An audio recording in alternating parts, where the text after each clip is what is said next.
Shalom jemaat Every Nation, senang sekali kita bisa kembali berjumpa di dalam Sela.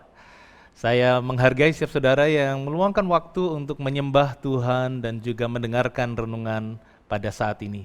Mari kita memulainya di dalam doa. Bapa di dalam surga, kami mau menyerahkan Sela kami pada waktu ini untuk Tuhan bekerja melawat setiap kami, menguatkan roh kami, sehingga setiap kami setelah acara ini selesai, kami tidak menjadi sama lagi. Kami serahkan Roh Kudus untuk bekerja di dalam kami dan melalui kami. Segala kemuliaan hanya bagi Engkau, di dalam nama Tuhan Yesus kami berdoa. Amin. Mari kita mulai dengan menyembah Tuhan.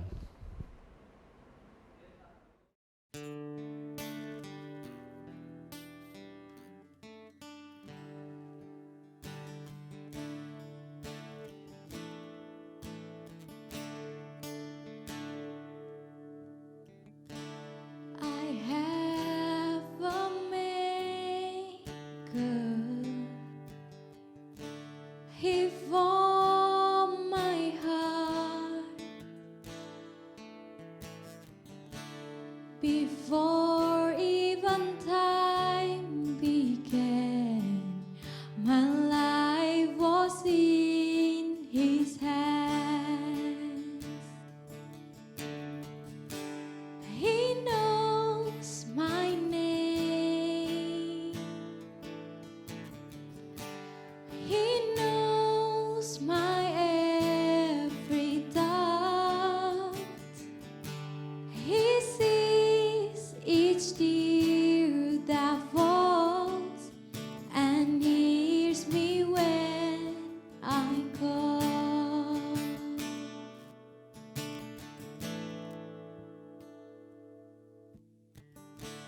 I have a Father.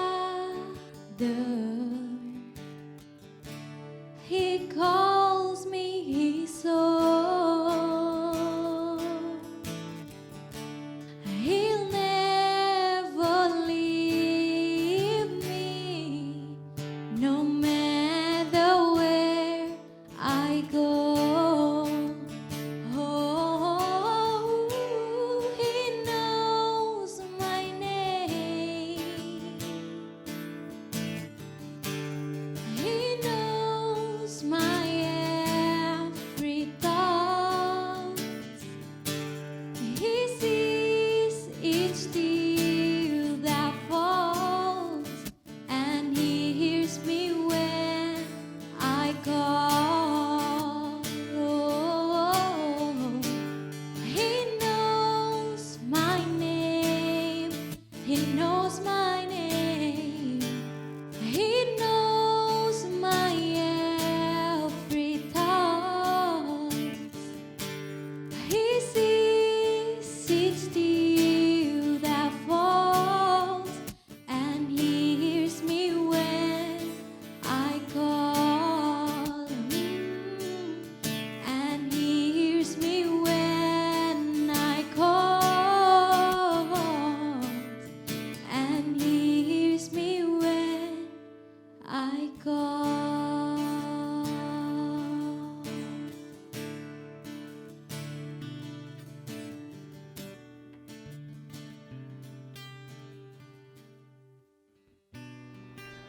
Jemaat yang dikasihi Tuhan, teks renungan firman Tuhan hari ini akan saya ambilkan dari 2 Korintus pasal yang keempat, ayat yang ke-7 sampai dengan ayat yang ke-9.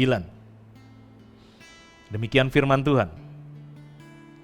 Tetapi harta ini kami punyai dalam bejana tanah liat, supaya nyata bahwa kekuatan yang melimpah-limpah itu berasal dari Allah, bukan dari diri kami.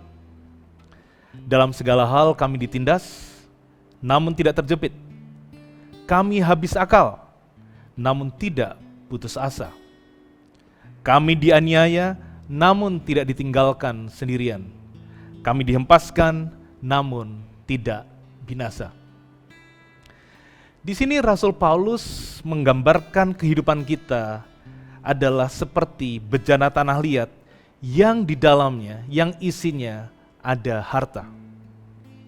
Kita harus mengerti bahwa sebagai orang percaya ada banyak sisi yang digambarkan di dalam Alkitab tentang kita. Kadang kita digambarkan sebagai anak, kadang sebagai hamba, sebagai sahabat, sebagai kawan sekerja, sebagai domba, sebagai pohon atau tanaman. Dan yang hari ini kita mau fokuskan adalah sisi kehidupan kita yang digambarkan oleh Alkitab sebagai bejana tanah liat.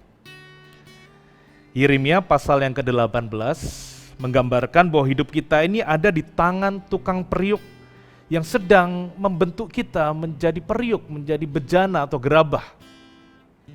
Kita akan dikerjakan sampai sempurna. Artinya kita akan dipukul, kita akan dibanting, kita akan diputar-putar. Dan setelah bentuknya sempurna, kemudian akan dibakar supaya periuk atau gerabah atau bejana tanah liat itu menjadi kuat. Namun setelah bejana itu jadi, benda tersebut tetap adalah benda yang rapuh. Jika barang itu tersenggol dan terjatuh, maka tentu saja akan pecah dan rusak.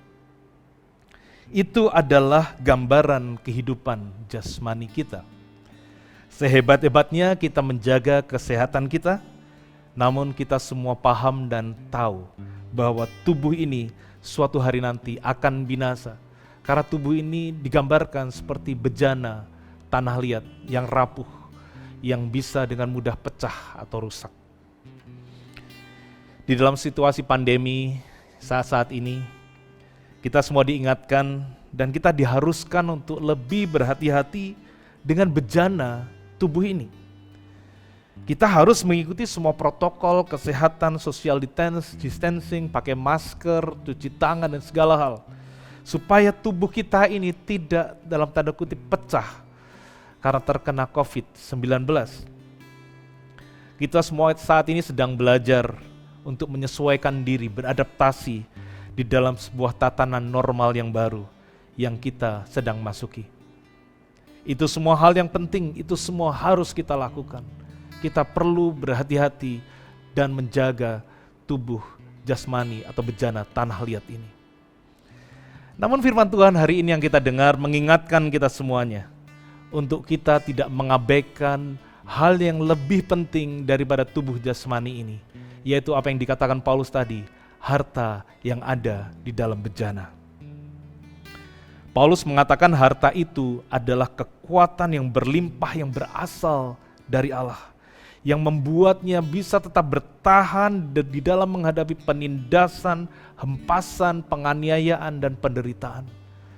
Bukan karena bejananya kuat, bukan karena tubuhnya secara fisik kuat menghadapi segala aniaya, tetapi kekuatannya bukan dari fisiknya itu, tetapi dari harta yang ada di dalam bejana itu, yang itu adalah kekuatan yang melimpah-limpah yang berasal dari Allah. Kunci kekuatannya bukan pada bejana, tetapi pada harta yang ada di dalam bejana itu.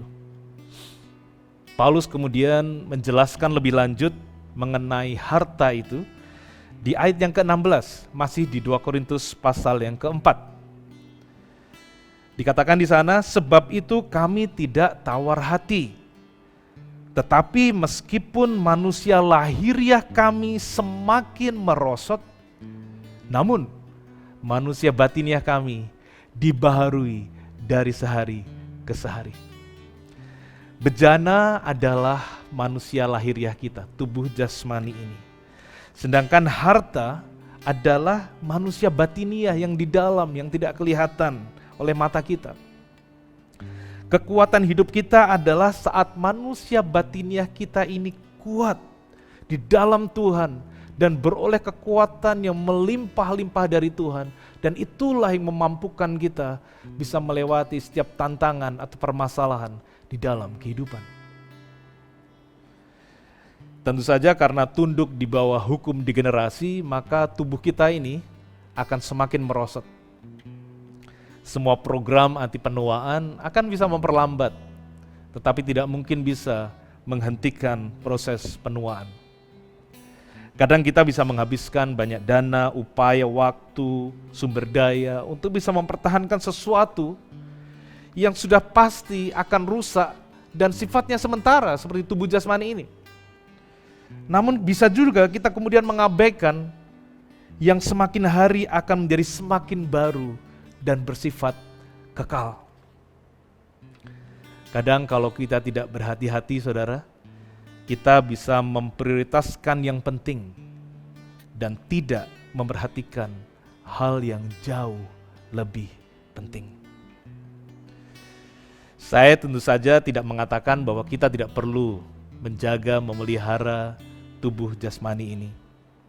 Saya ingat ada seorang hamba Tuhan dulu pernah berbicara kepada saya, Nur, kalau kau ingin dipakai Tuhan lama, kau perlu menjaga tubuhmu. Jaga makan, jaga kesehatan. Karena Tuhan hanya akan memakai tubuh yang sehat. Dan itu memacu saya untuk selalu berusaha hidup sehat. Karena saya ingin dipakai Tuhan dalam jangka waktu yang lama. Namun pesan utama saya pada hari ini adalah marilah kita tidak melupakan yang jauh lebih penting, yaitu kesehatan dan kekuatan manusia batiniah kita. Karena di sanalah kekuatan Allah yang berlimpah-limpah itu akan diberikan. Kembali saya mengulang apa yang tadi sempat saya katakan. Hari-hari ini kita sering sangat terfokus kepada kesehatan bejana.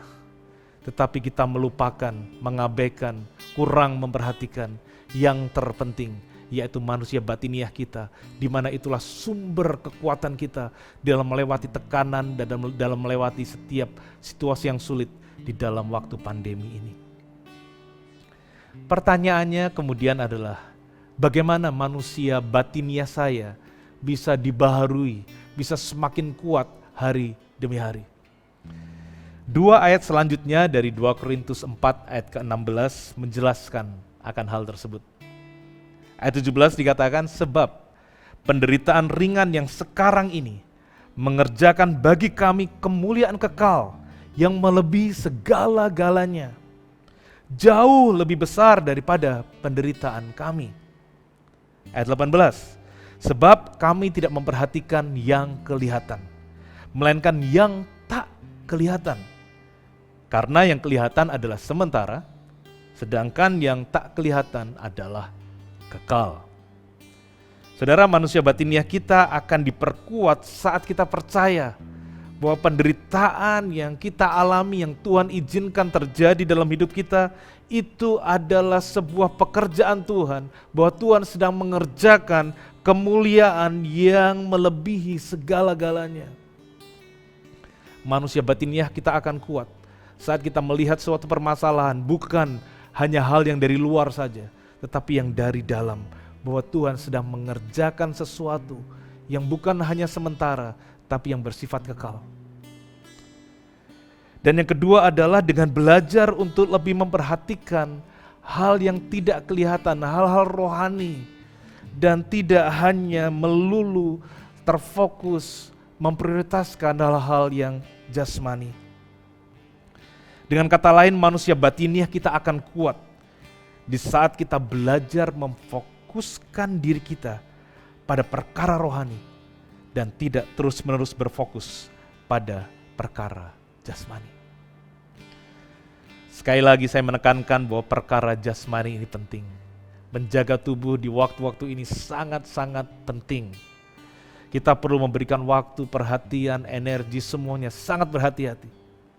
Namun jika kita mengabaikan perkara rohani, mengabaikan kesehatan, kekuatan manusia batiniah kita, maka kita tidak akan beroleh kekuatan di dalam menghadapi tekanan dan penderitaan yang Tuhan izinkan terjadi dalam hidup kita. Bapak Ibu Saudara, saya akan mengakhiri dengan membacakan doa Rasul Paulus kepada jemaat di Efesus. Dan ini juga menjadi doa saya bagi setiap saudara yang mendengarkan program Sela pada saat ini. Saya akan membacakan Efesus pasal yang ketiga, ayat yang ke-16 sampai dengan ayat ke-21 dari Alkitab terjemahan Bahasa Indonesia Sehari-hari. Saya berdoa, semoga Allah yang Maha Mulia berkenan untuk menguatkan batinmu dengan rohnya di dalam nama Tuhan Yesus. Pada saat ini aku berdoa, Tuhan, Kau menguatkan batin, manusia batiniah, setiap anak-anak-Mu yang mendengarkan program pada hari ini. Kalau mereka selama ini ada kelemahan, mereka selama ini kurang memperhatikan kehidupan rohani mereka kurang berdoa, membaca firman, merenungkan dan melakukan firman Tuhan. Aku berdoa pada hari ini Tuhan, Roh Kudus Kau menguatkan manusia batiniah mereka. Semoga karena kalian percaya kepada Kristus, Kristus tinggal di dalam hatimu dan hidupmu didasarkan dan dikuasai oleh kasih. Aku berdoa di dalam nama Tuhan Yesus, biar sungguh-sungguh Kristus Kau tinggal dalam hati setiap anak-anak-Mu. Dan biar hidup mereka didasarkan, dan bukan hanya didasarkan tapi dikuasai Tuhan, oleh kasih. Bukan ambisi, bukan keegoisan, tapi oleh karena kasih Allah yang menguasai mereka. Saya berdoa semoga bersama-sama dengan semua umat Allah, kalian dapat menyalami betapa luasnya dan panjangnya serta tingginya dan dalamnya kasih Kristus. Yang dengan akal manusia tidak dapat dipahami sedalam-dalamnya. Semoga kalian mengenal kasih Kristus itu, sehingga kalian penuh dengan kepribadian Allah yang sempurna. Tuhan, aku berdoa, biar mereka bukan hanya tahu tentang kasih Allah, tapi mereka mengenal, mereka mengalami, mereka berjumpa dengan kasih Allah. Sehingga oleh karena itu mereka penuh dengan kepribadian Allah. Mereka akan menjadi semakin serupa dengan pribadi Kristus. Mereka semakin kecil, kedagingan mereka semakin sirna, dan keindahan Kristus semakin terpancar dari hidup mereka. Dengan kuasa Allah yang giat bekerja di dalam diri kita, Allah dapat melakukan jauh lebih banyak daripada apa yang dapat kita minta atau pikirkan. Tuhan, aku berdoa, biar jemaat-Mu akan mengalami pernyataan Allah, di mana mereka akan mendapatkan jawaban-jawaban doa jauh melebihi dari apa yang mereka minta dan bahkan mereka pikirkan Tuhan. Dan hendaknya Allah dimuliakan turun-temurun di dalam jemaat, melalui Kristus Yesus. Terpujilah Allah selama-lamanya. Di dalam nama Tuhan Yesus, hamba-Mu berdoa. Amin. Tuhan Yesus memberkati setiap saudara.